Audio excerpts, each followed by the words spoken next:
first of all, coming back there was a lot of hesitation in terms of coming back.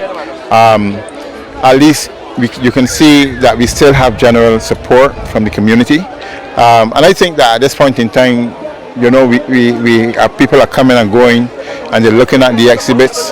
We don't have as great a variety as last time, and there was some hesitancy on the part of some exhibitors because, for instance, we don't have the wide range of processors as we used to, and also even in terms of the animals themselves, we are still down in terms of the numbers compared to previous years, and there are some activities that we've had to modify. And of course, what has happened too is that we've had to do different spacing arrangements because of what was required. We can't bring the tents so close together. But I think generally though the feeling is quite good, and it tells us really that look, we have made an impact and we are likely to make a greater one. What of course is more important for us is that we are trying to keep agriculture in itself alive. I mean, for instance, one of the things you'll notice that we have some good fruits and vegetables on sale, which is very important. We want to push that even more for next time. But the thing is that there have been some difficulties in terms of farmers getting back on stream. But certainly, I think that, the effort is there. And clearly, it is something that we can actually build on as we move into the future. And we talk about the involvement of the Guyanese contingent this year. I was over there and there seemed to be a lot of activity and interest, even some familial ties being reestablished. But generally in the Caribbean, people move and travel and stuff like that, and they go to different parts, and that is good. I think they are bigger than normal this year because people seem not to remember that they have been here with us from time to time, and also the Trinidadians have been here through NAMDEVCO. But I think the whole COVID, we are now trying to get out of COVID and finding how to manage COVID. Any specific interest of farmers here seeking to utilize land in Guyana for farming?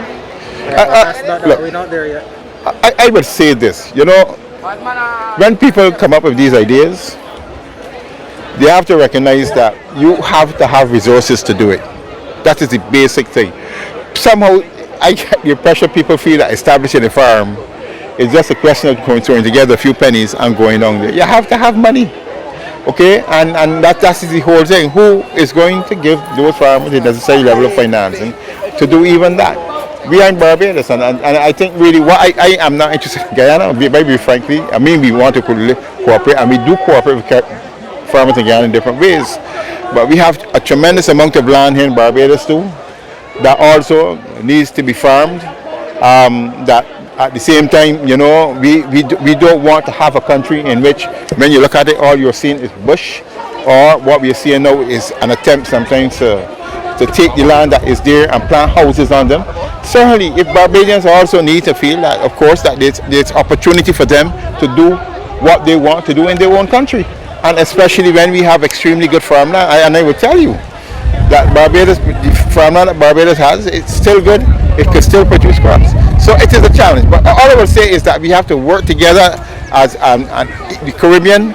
Each country has its strengths, has its weaknesses, but we have to respect those strengths and weaknesses. Okay, you know that the event, what next year's program is like, because you're not open back to Agrofest in the public. Now, majority of the Barbadians are out just for the atmosphere and produce. But what next year is going to be like in terms of the next year? What I would say is that look up next year.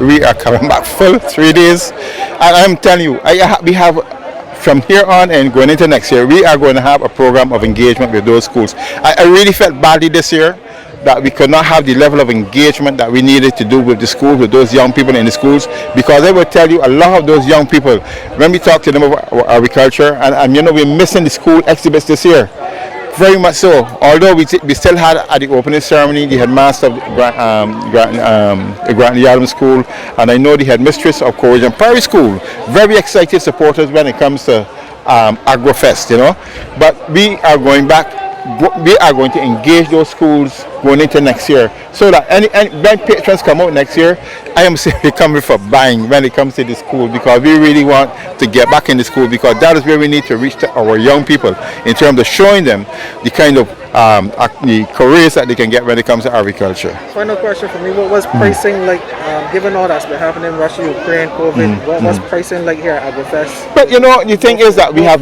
maintained prices at where they are. I know that there were some complaints of some vendors yesterday. I just want to deal with that up front, because you don't hide anything. There was a complaint of the vendors that, you're charging the same price for the exhibition space, but we said from up front that the exhibition was 2 days, the 28th and the 29th.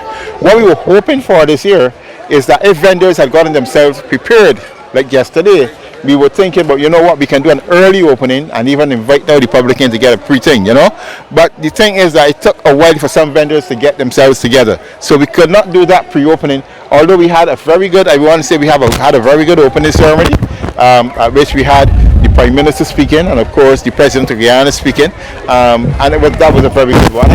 In a sense, this year, I really want to thank the all-out effort from the NCF, and certain of these state bodies to make sure that this thing is going to work for us. And I really want to thank them for the contributions that they make, and the government has thrown its weight totally behind Agrofest. And I think this is good for agriculture. It is up to the farmers now to try and, pick it up and move it from there.